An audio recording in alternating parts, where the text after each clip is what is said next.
My girl Taylor. Yep, here's your girl Taylor. Okay, so we decided for the intro that we're going to talk about, normally, Mark, you and I talk about The Bachelor. I'm So not afraid to own up. I've seen a few Bachelor episodes.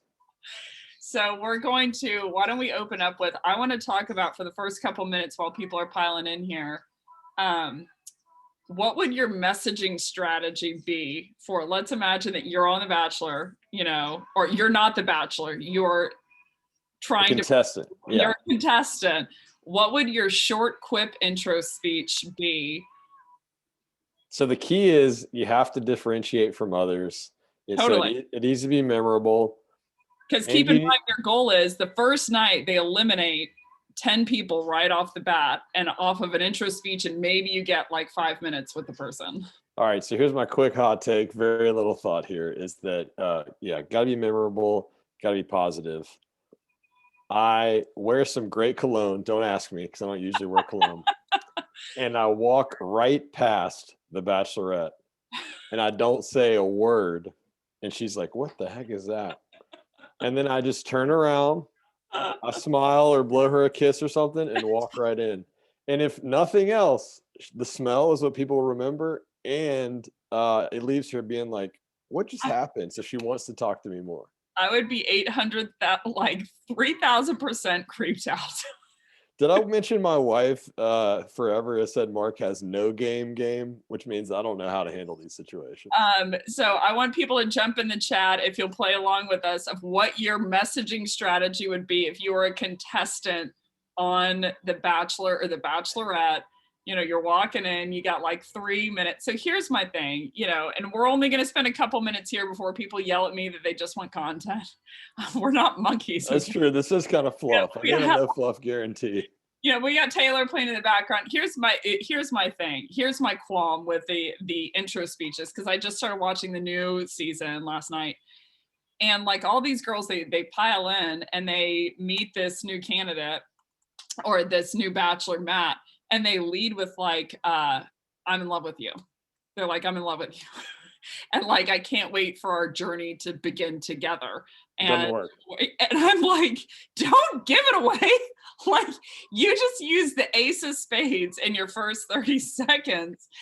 Be cool. Like, if I were the guy, I'd be thinking, like, no thanks. Like, I've never met you before in my life. Nice to meet you, kind of thing. And so all these speeches, it's like they're designed, they're like, I just can't wait for a wonderful journey within life to begin. And I'm like, oh my gosh, tap the brakes. I feel like maybe I wouldn't walk straight past the guy. I probably wouldn't do that. But like, hi, nice to meet you. I've heard a few things about you. I'm excited to potentially, if you don't cut me tonight, get to know each other over the next couple of weeks in front of all of America. I think that's a sound strategy. Like, I don't know. This is just ad hoc, but I'm like, these are so bad from a messaging viewpoint. I just feel like we have a lot to run here. Everyone's piling in the chat here. Looks like we've got a few people. Taylor's, I'm going to cut her off right now. So we're at 4 after here. But everyone, please jump into the chat. Say hi. Say your name. You all are hilarious. These comments coming through tells me you want more Bachelor, but I'm not sure I have much more to provide. It's about the experience. Best Bachelor strategy, Bachelor or Bachelorette strategy within your first 30 seconds, what you would say to the person to try to be memorable. Your KPI and your goal is that you can't get cut in the first round, but you also need to, set yourself up for a long-term success. So what your ideas would be, but your role, name, your company. So jump in the chat and say hi. I think people have had enough maybe of our Bachelor talk, but everyone should go watch the new season. Matt is the name of the new candidate and it's already getting spicy. So I'm pretty excited about the new season that's upcoming. Anywho, so welcome, Mark. How are you? I am wonderful. I'm excited to spend some time with you. It wasn't 1 year ago, we're cruising in the back of a bus, flip the script, taking off. Look at you now. I'm just lucky to be here, y'all. No. Yeah, I'm looking at all of these. Uh, Ryan Miller basically said that he's not sure he'd take your advice. By the way, Mark, there's a couple of people dinging in here. Someone said that Lisa Ramirez said I would say that I make the best guacamole. Not a bad I strat. like that. I like that. Oh my gosh.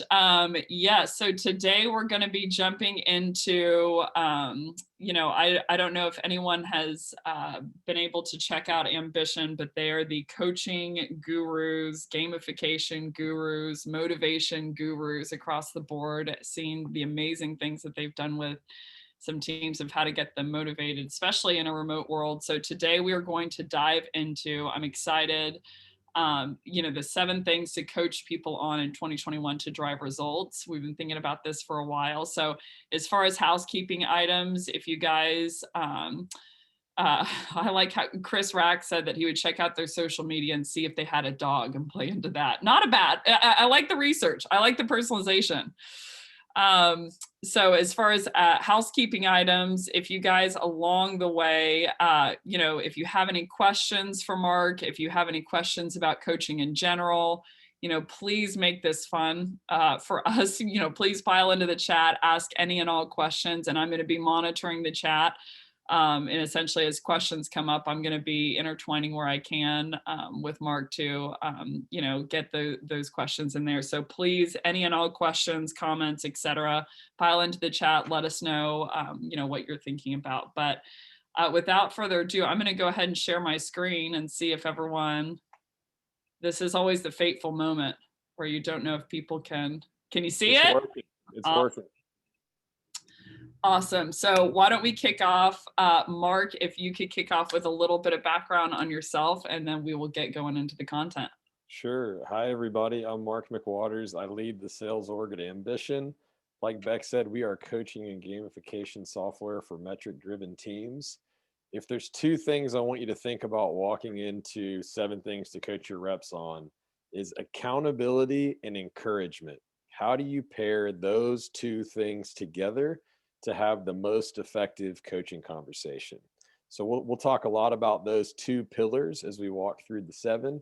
But as far as me personally, been in sales my whole career. Started in college as an appointment setter for a mobile home business in Knoxville, Tennessee. If you want to talk about, the sexy sales job to start your career in, that was it. And been at Ambition for 4 years now. Started as a individual contributor, now leading the org, and met Becc a few years ago. We got to tell this quickly. When Becc was leading sales development, individual contributor Mark outbounded her and got her to a meeting. This is in 2018, only for her to tell me she wasn't interested.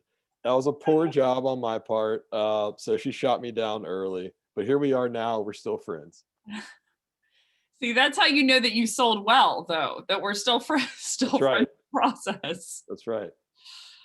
Yeah, I do. I do actually remember that and jumping on the demo. It's one of the few demos, though, to your credit, that I actually have inherently jumped on. So I was really, really impressed with your outbound strategy. So not the one for The Bachelor, obviously that's lackluster, but for this one. So cool. So thanks for the background. Why don't we go ahead and jump in here? I know we got a lot to cover, so we're going to do, the 7 things. So Mark, why don't I hand the mic over to you and you kick us off with the first thing to coach people on. Yeah, let's get into number 1. So this is laying the groundwork for where you should coach your team. And so the first thing to understand about coaching is you need to understand your sales formula. What do I mean by your sales formula? Break down how many sales it takes to get to an SQL, how many SQLs move from stage 1 to stage 2. Break it all the way through from the first dial or first email to your close won, close lost. You might be thinking, Mark, I don't know. I don't know if I have enough data to have the data backed recommendation that you're discussing. I'd tell you, you absolutely do. You have enough to form the framework and guidance to guide you in the right direction on what right looks like. So the first step, if you don't already know, is get your sales formula as tight as possible. Understand the activities that lead to the outcomes. And that's how you lay the groundwork for you, new sales hire, new SDR hire. I'm seeing a comment that you're having trouble hearing me. Becc, can you hear me okay? I can hear you okay. Okay. Okay. How do you lay the groundwork to make sure that that sales formula is as clear as possible and that your SDRs, your salespeople, whatever metric driven team know what right looks like? So, back to kick that back to you. When you're leading your teams, how clear was the sales formula to a sales development rep on your team? Yeah, I think it's an interesting point that you bring up, and not to question you with the question, but why do you think this is important? I couldn't agree more. Why do you think that this is so important? I still think there are some legacy sales leaders, we will call them, who just say, hey, hit your number and I'll never talk to you. I'll let you go on your own.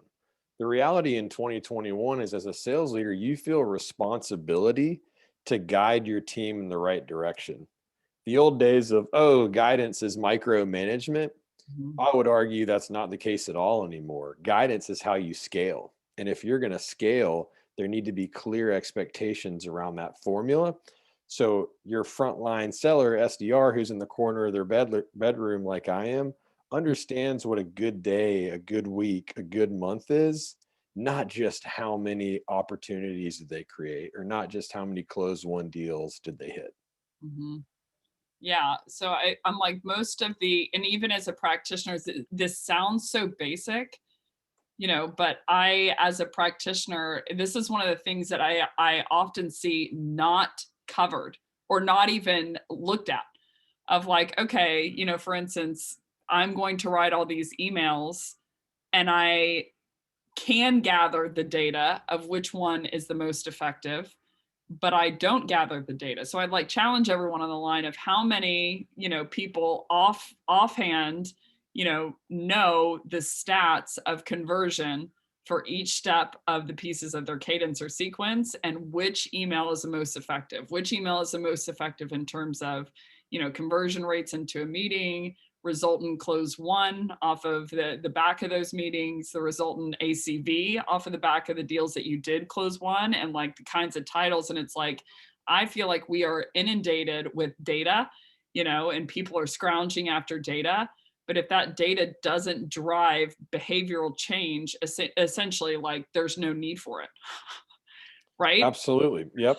And if you have, and I know there are some people who are probably saying, well, Mark, like I can't get my hands on that data. I'm in a big company, getting multiple levels above.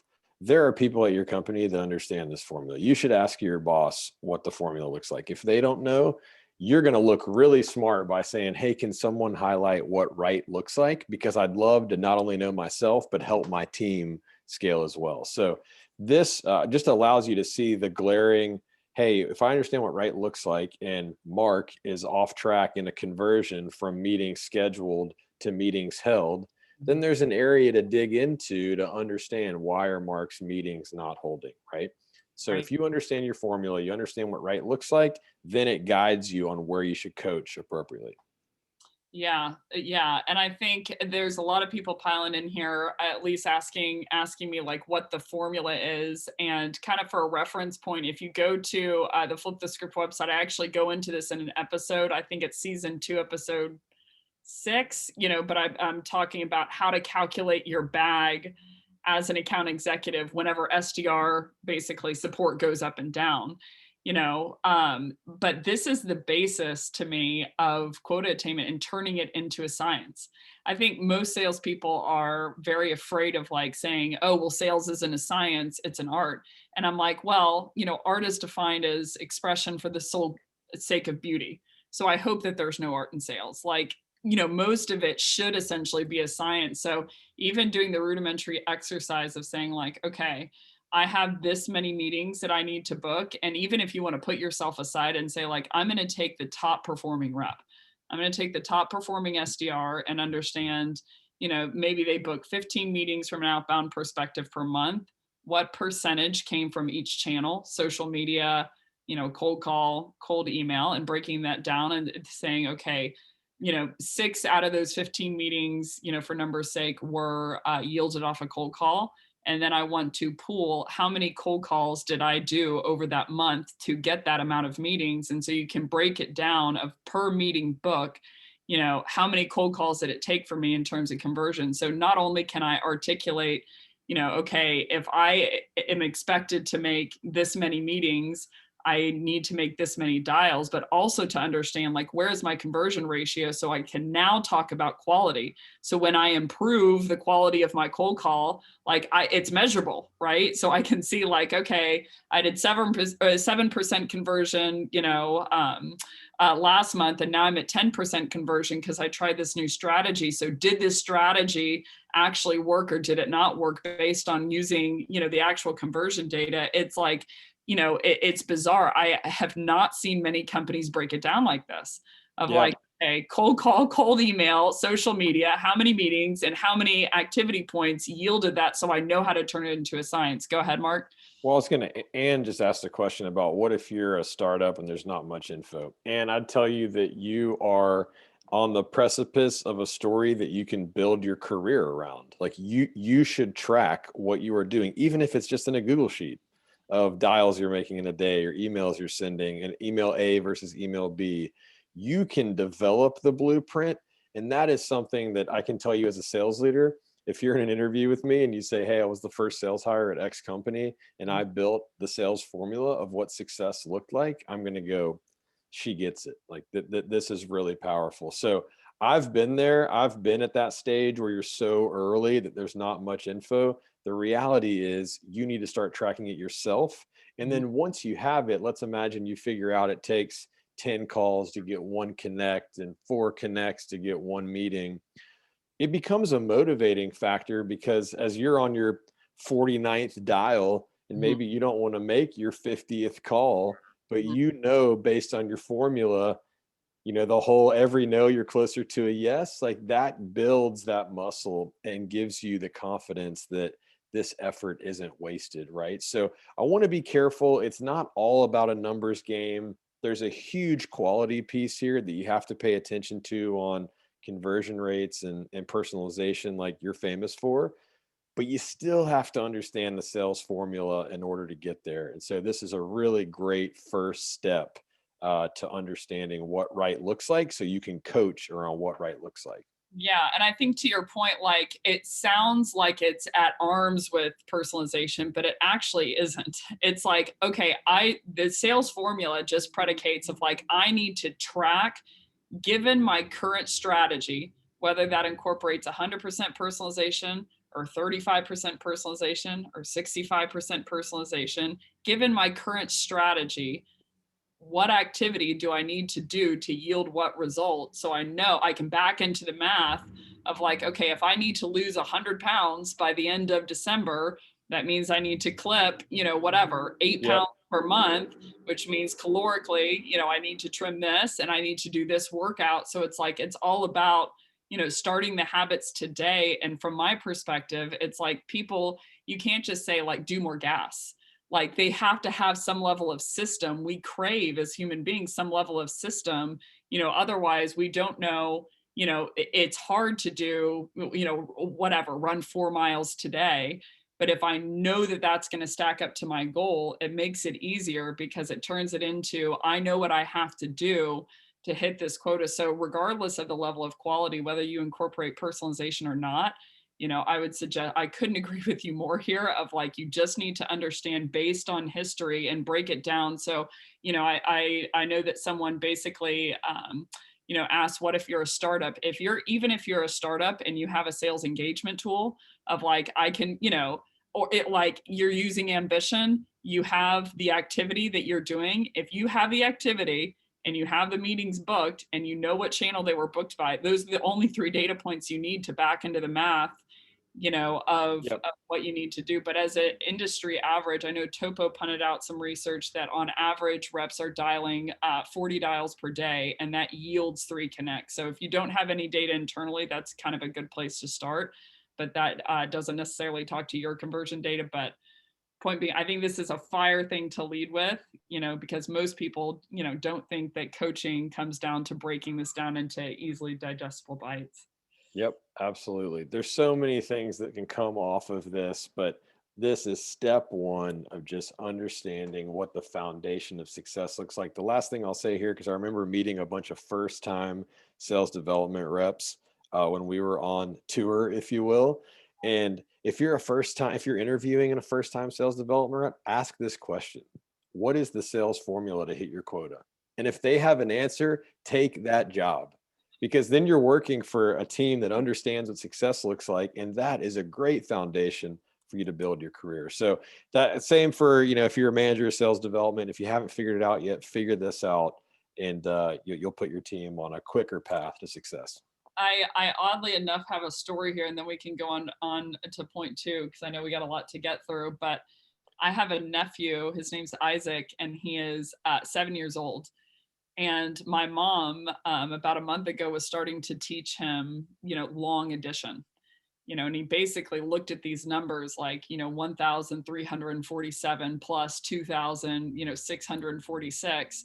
And he looked at it, and he looked at me, and he calls me Aunt B. He goes, Aunt B, this is too hard. I don't know how to do this. And I'm like, okay, let's break this down, buddy. And so my mom basically said, don't look at it as this big problem.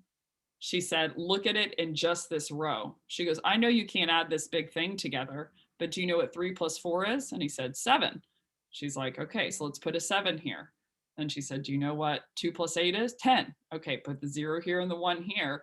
And on he goes. And the interesting thing was, not that he obviously could do the long addition, which he could, but just walking him through that process of like, hey, this isn't a massive problem that you can't conquer. These are small mini problems. It put this light bulb in his head of like, this is doable. Like I can really, do this, Um, and breaking these down into digestible parts. this is all right, 2 seconds, but you're explaining, y'all, if you want a book rec, Atomic Habits, this is what Becc is talking about. Break it down into manageable chunks. James Clear, I don't know the guy, doesn't pay me, but this is a great plug for that book. It's been really helpful for me. All right, That's let's amazing. keep rolling. All right, point two. Okay, your formula. Now we talked about the formula. How do you create visibility as real time as possible to a frontline user, manager, team, location, etc.? The key to the adoption of this formula is your team need to understand where they are towards that formula in as real time of a method as possible. So if you're super early and you're working in a G sheet, that's tough to be real time as possible. But if you're working at a bigger org, there are ways like Ambition to provide this real time visibility to, are you having a good day or not? And that's the difference. People talk about, okay, I'm in this work from home culture. I'm worried about engagement. I'm worried that Mark, frontline seller, is twiddling his thumbs all day long and not engaged in what we're doing. Well, my first question would be, does Mark know what a good day or a bad day looks like? Because daily engagement is so much harder in a remote world than it is when we're all sitting in the pit together, hearing each other have success. So in order to make this formula most effective, create an environment or use a platform that gives the real-time visibility to the sales formula on as individual of a level as possible. And the last point I'll make here is, if Becc and I are on the same team, even though Becc and I are good friends, I'm not as wrapped up in Beck's formula as I am in my formula, right? I need to compete against myself yesterday in order to know that I'm making progress. So a lot of people think about this formula in terms, or really competition that I'm leading to, is how Mark beats Becc. I'd also argue the real-time visibility creates an even more powerful thing, which is how Mark beats Mark. Do you think that this is, yeah, if you're a seller and you're not asking that question, I'd argue you're not going to be in sales for long. It needs to become, you look at Elon Musk, Jack Dorsey, they're not competing with anyone. They're competing with themselves. Yep. competing with boundaries essentially. But do you think that more so this visibility applies to encouragement or accountability or both? How would you rank them? Oh boy. Okay. Well, what I'm leading with here is accountability, because you have to hold yourself accountable.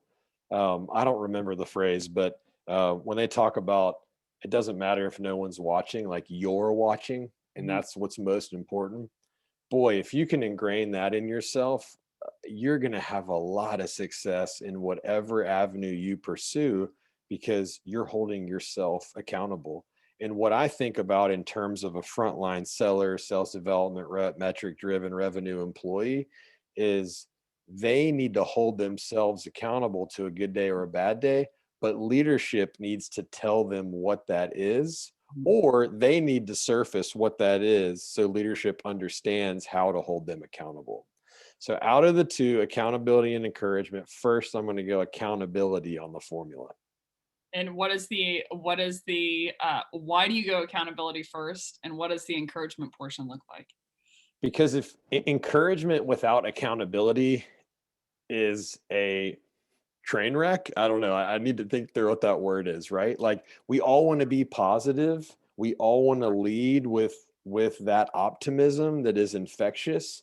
But the reality is if you're not accountable to what the success formula looks like, then your encouragement falls on deaf ears really fast. You become the cheerleader that no one respects. Mhm. And so it's really important that the foundation of accountability exists, because once you have that, encouragement is super powerful.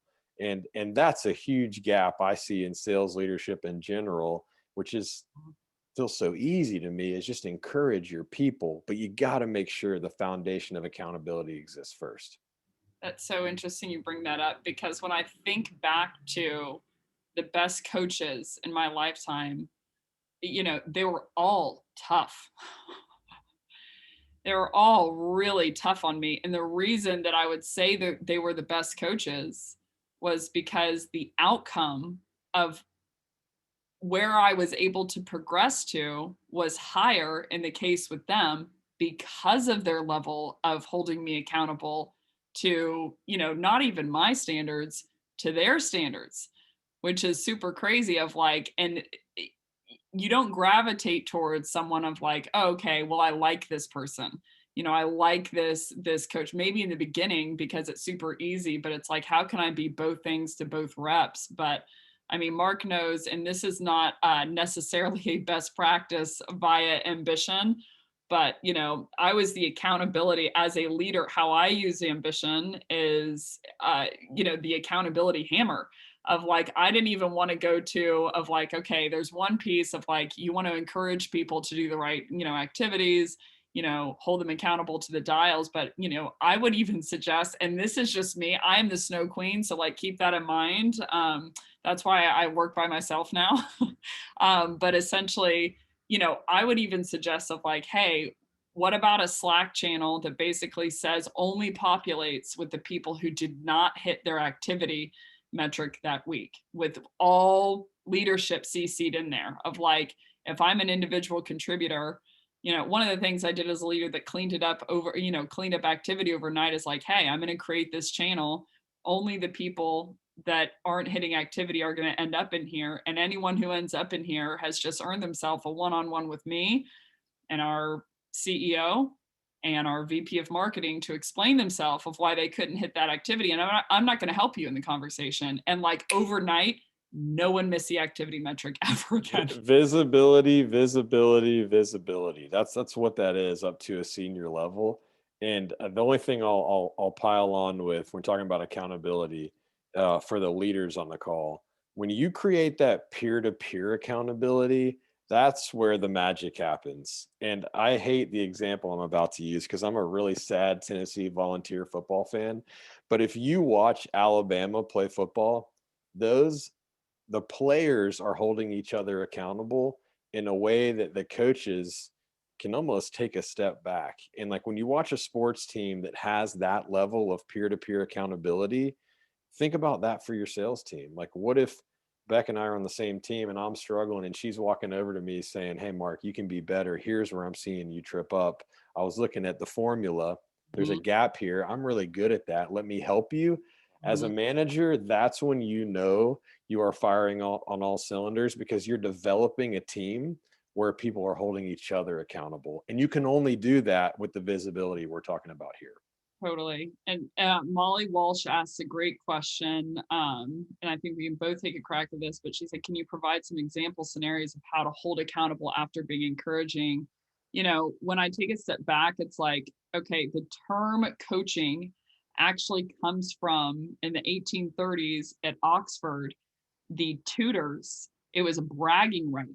They were saying that they coach, meaning it was to be delivered by coach, meaning a coach was something that was pulled by horses that someone just got in and you took them there. So tutors started saying it as a bragging right of like that they instructed that their students so well that they basically took the exam for them.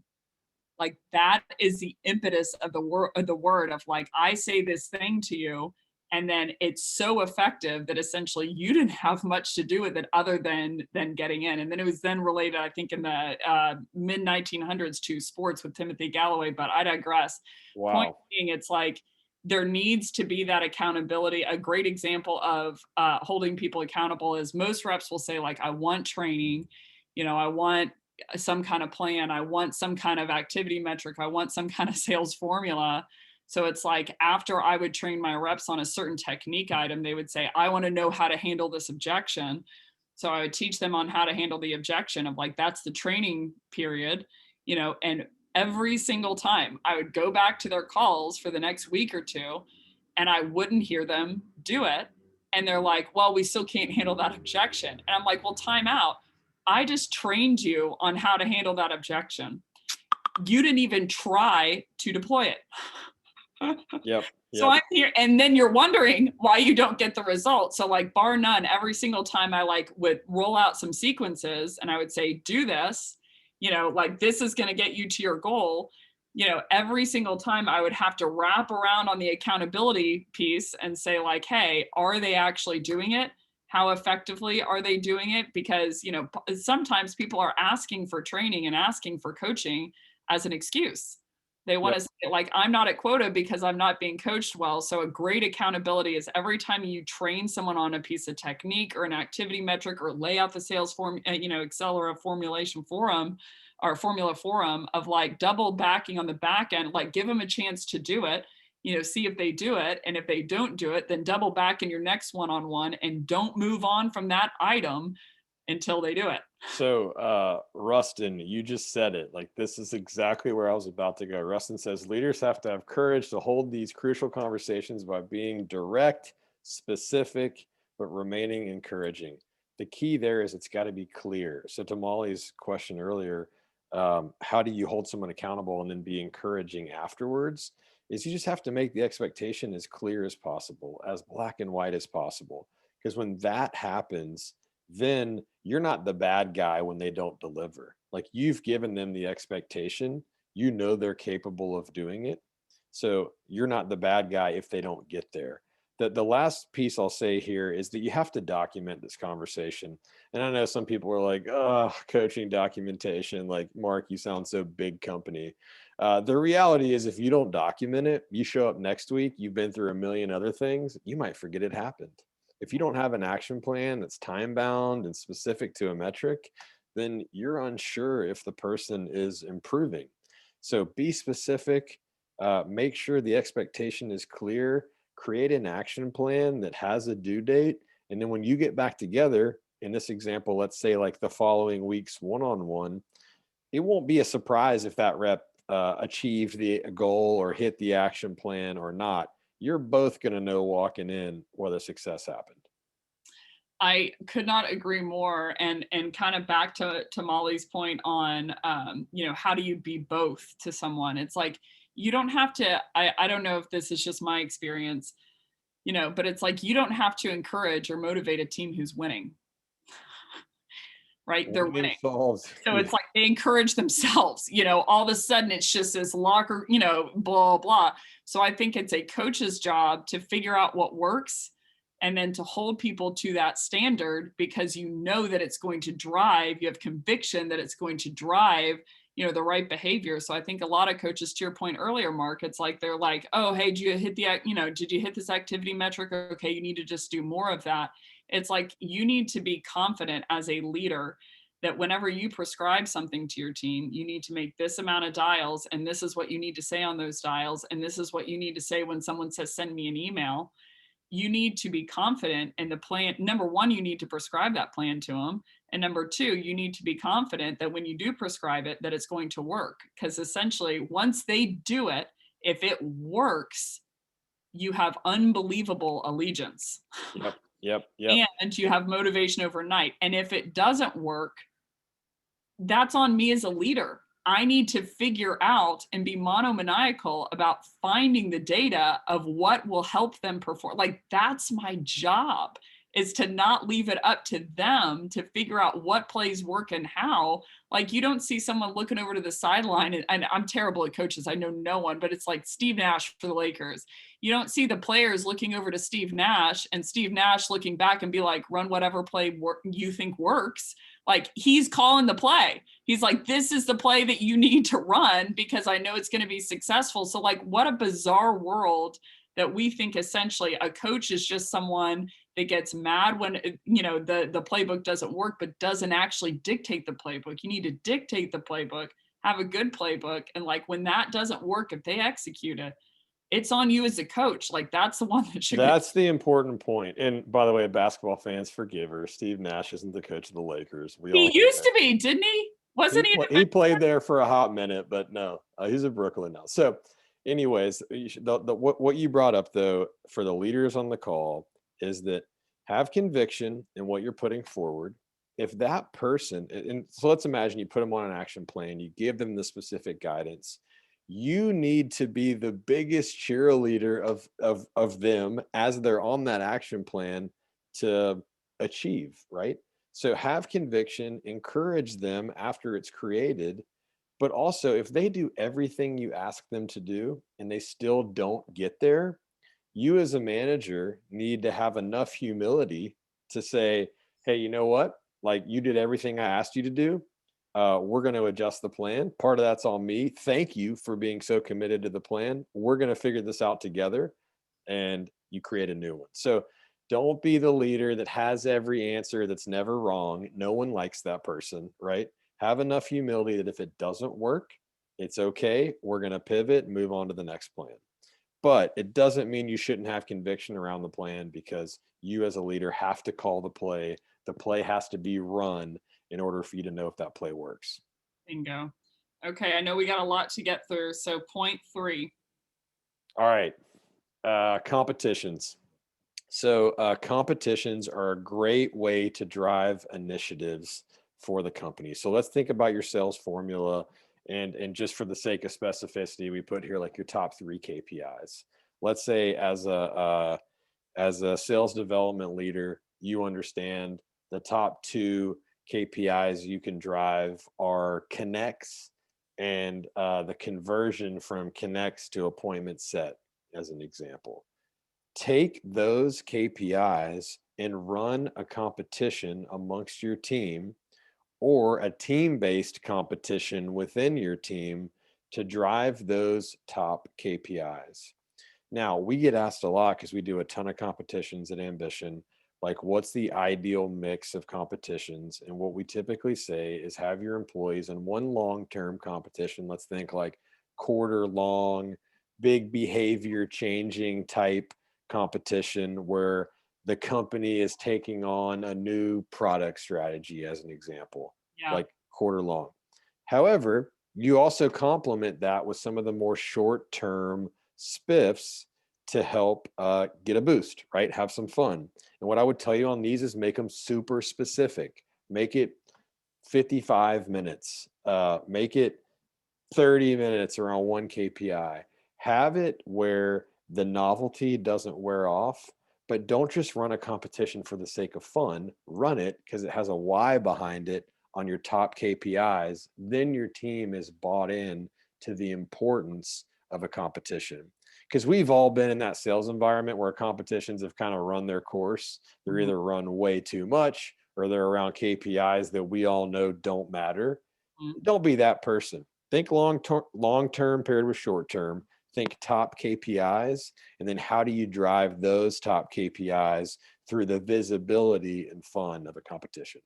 So what's a couple of examples of a competition you could run that have been Oh effective for boy, yeah. So I'll start with maybe the more famous version that Ambition has used for years. We actually started as a fantasy football for sales software 7 years ago.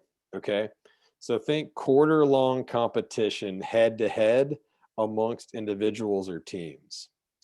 The beauty of this competition, and we still have tons of clients who run this, still active in the platform today, is the Harvard Business Review actually wrote about this for an Ambition client. The idea is that you are running a team based competition around one single metric that we call an activity score or an objective score that comprises multiple metrics. So, what I mean by top three KPIs, we could create one metric that drives all three. In a team based environment, now Becc, who's an A player, cares about Mark, who's a C player. totally. And that's where that peer-to-peer accountability, long competition around your top KPIs can really drive results. So while I say fantasy football for sales, you'll definitely, for those of you that play, have that visual. It's what you're envisioning. But for those of you that don't, just think head-to-head competitions that reset each week, and there's a win-loss record in order to get into a playoff scenario and compete for the championship. The sales development competition specifically that we've seen a lot run are when you're running on a multiple metric competition, think top three KPIs, weight them in importance, Mhm. and then run that competition, say a set reoccurring for sales development. I like to talk about golden hours. So whether it's like 8:30 to 9:30 or whatever the golden hours for your company is, run a blitz during the golden hours twice a week on outbound dials, connects, and meeting set. Weight meeting set 10 points, connects 3, dials 1 as an example. Interesting. When you can get the why behind the competition right, it's amazing how much buy-in you get. That's well, I like what you bring up about teaming them up together because it's like when I did this, with Ambition, across the team, it was like, okay, typically if you're going to go one to one competition, it's like, let's say Mark's the top performer and I'm a B player. When that competition starts, already I'm going to say like Mark's going to dust me. Right, Yep. he's going to outrun me, so I'm not even going to try here. Like he does regardless of the competition or not, so really this is just an effective way to pay Mark out more. But when I started pairing them up of like, and I was really strategic, or I think I was strategic as a leader of like, okay, who are my top performers? I want to net these out to groups that are pretty head to head. So if I have a top performer, then I'm going to pair them with, a bottom bracket of like, someone who's really struggling to hit quota in terms of performance. Or in terms of flavor of like maybe I have someone who's really gas heavy, I have someone who's really quality heavy. And how can I get them to learn from one another? And the interesting thing was when I started pairing them up as a team, like they started strategizing together and all of a sudden you saw the top performer really investing in the C player because they wanted to selfishly like bring up their weight of Yep. like, okay, I need to get you to perform more. And so they started learning from one another. And I, from a cultural perspective, I especially was pairing people together that didn't know one another. So like they have a common goal of instead of saying like, hey, everyone needs to know everyone and no clicks, like, okay, here's someone that you don't typically hang out with at work. And now all of a sudden you're working on this project together. And if the price tag is high enough, the prize is valuable enough, all of a sudden they become really good friends in the process and are learning from one another. So this also helped me, from the cultural view of like getting them to work really as a team. And in a remote culture where it's harder to get to know each other, this is huge. So let's go back to accountability and encouragement. In that example, peer to peer accountability is live, right? Then you've got the competition, which is encouraging. And when you make that visible across not only just your team, but how can you get this competition visible if you're a sales development team in front of the account executives? Or Totally. if you're an account executive team in front of your customer success team. Totally. That visibility creates some fun and some accountability to making sure the competition is successful. Like one thing we love doing at Ambition is we have a Slack integration with a recognition channel that achievements post as they happen. So think like outbound meeting set or closed one deal. Well, it goes to this recognition channel, and we're going to get to this in a minute, but our CEO sees that, right? So Mhm. our CEO all of a sudden is congratulating a frontline SDR on an outbound meeting set with some logo that we all know is in our ICP. Like, how powerful is that? And when you have a competition that's driving it, you're going to get a little trash talk. You're going to get employees cheering for each other. Like Mhm. that kind of accountability and encouragement is super powerful. And I think that's important. And to your point on AESDR, I remember we ran a competition where it was like, okay, SQO focused, and it was AE and SDR together, you know? And so Yes. all of a sudden you saw the AE and SDR, who typically there's always that gap, right? There is it qualified? Is it not qualified? Are they really supporting me? Do they really help with this meeting? On and on and on. You saw them pairing up together, and all of a sudden it's like they should be doing that anyway, right?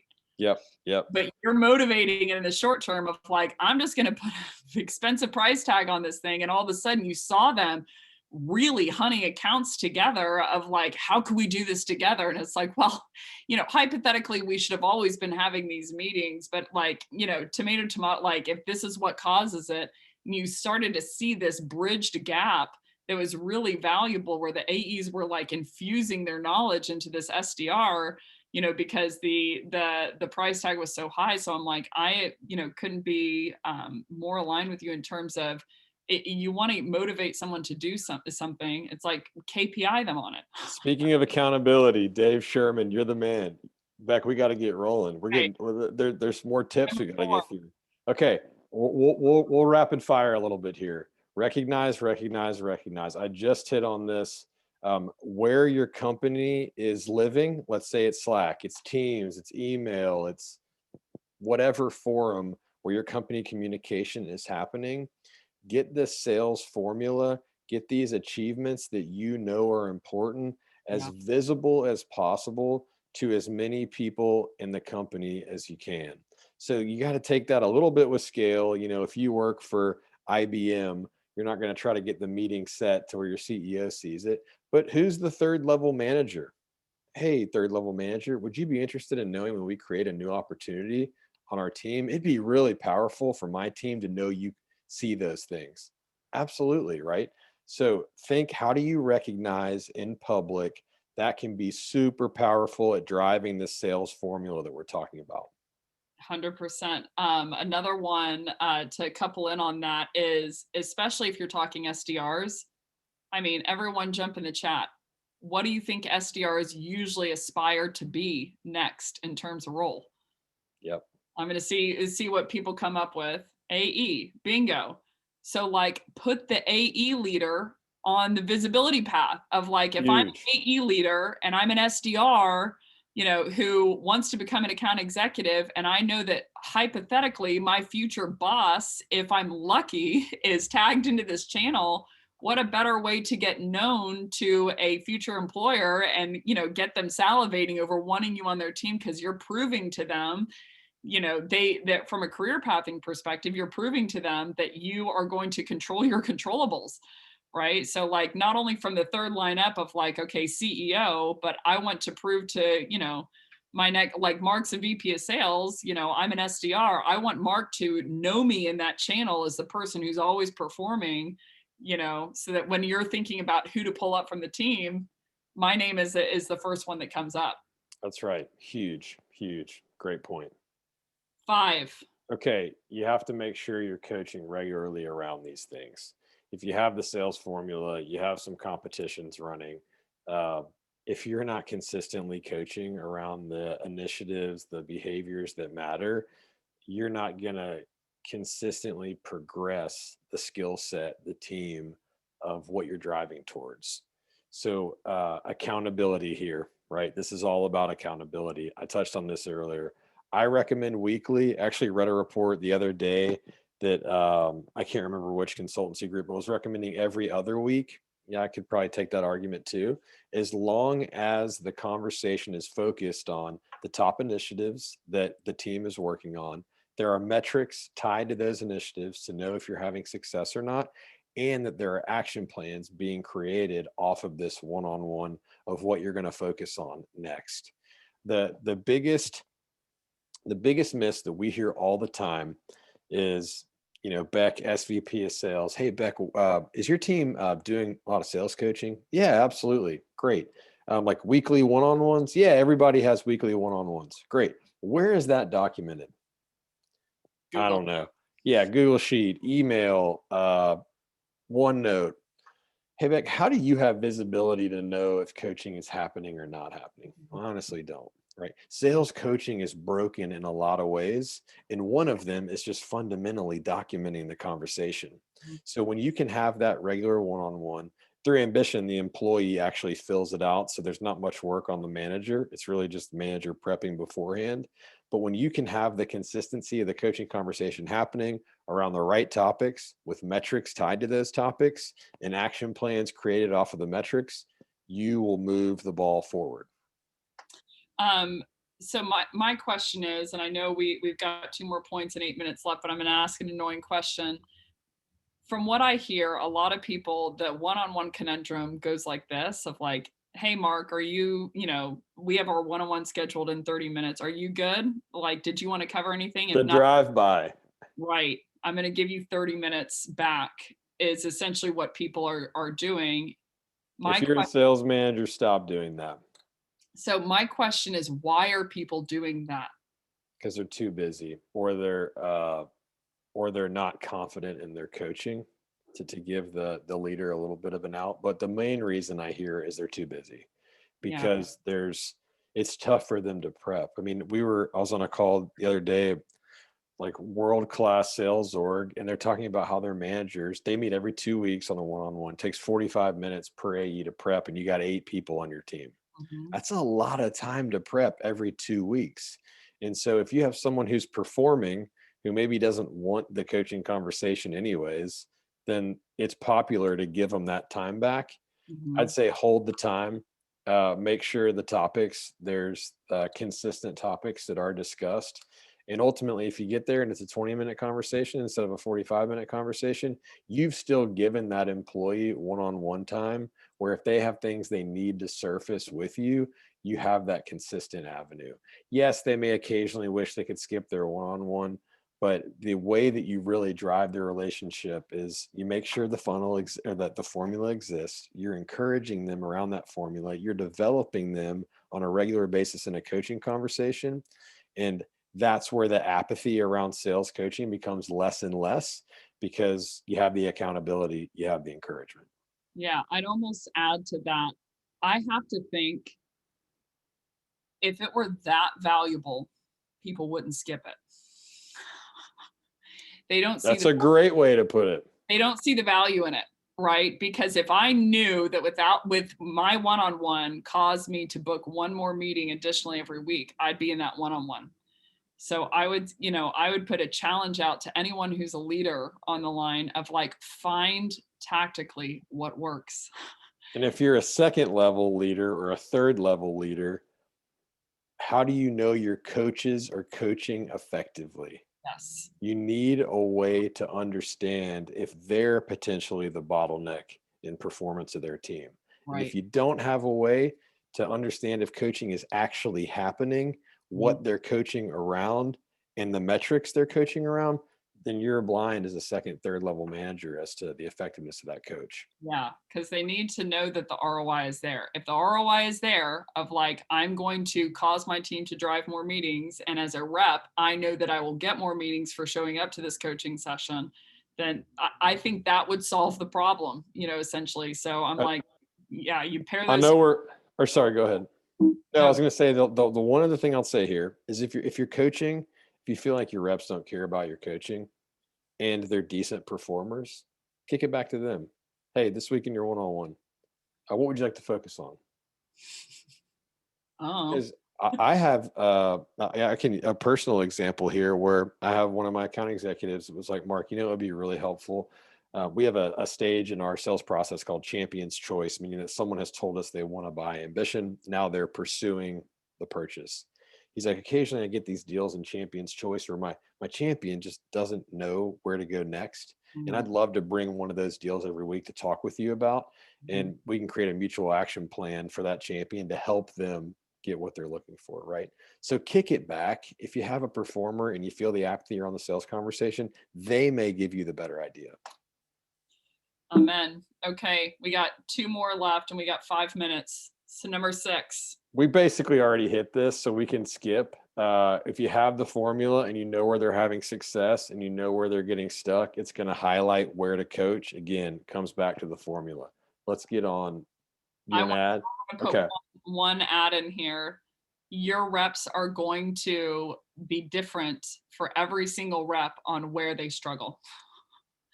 Do they struggle on some part of the cold call? Do they struggle on over cold email? Do they struggle over LinkedIn messaging, on account mapping, et cetera? So I would say my add in here would be get to know your reps in terms of, you know, where they excel, but also where they struggle, so you can double down here and know which items are happening most frequently. Sometimes people would bring emails to me and I'd be like, okay, I'm going to help you correct this email. But like, I want to know an amalgam.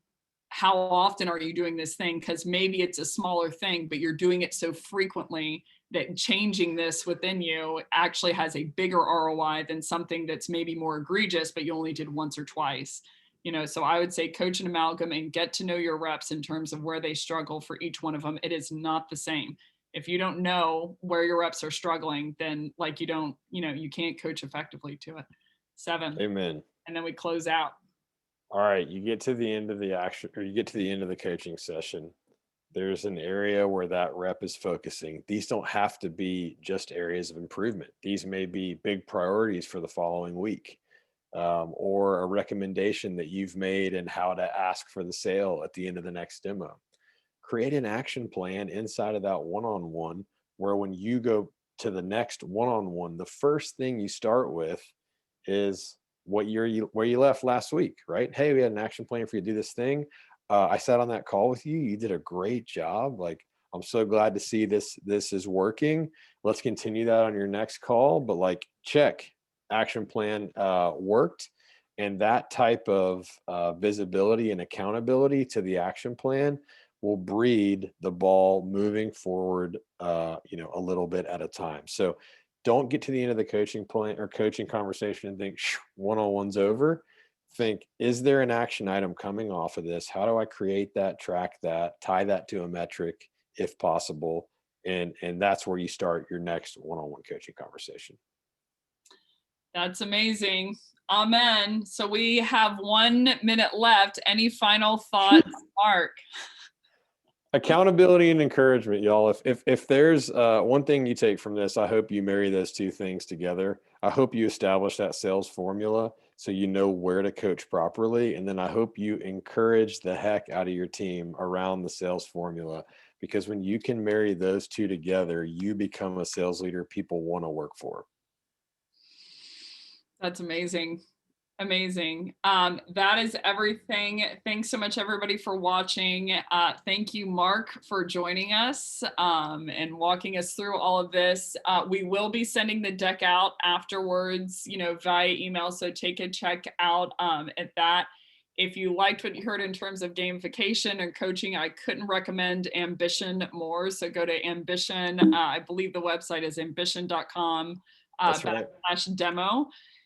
To request a demo. And for anyone who's interested, next Wednesday, I'm going to be covering in head nod and tribute to Valentine's Day. I'm going to be covering how to write a great breakup email. So if you'd like to register, go to flipthescript.co under webinars, and you can tune in next Wednesday while I teach everyone how to break up in a very high quality way. So maybe a little bit different than most Valentine's webinars, but point being, thanks so much, Mark, for joining us. I had an Back, too fun.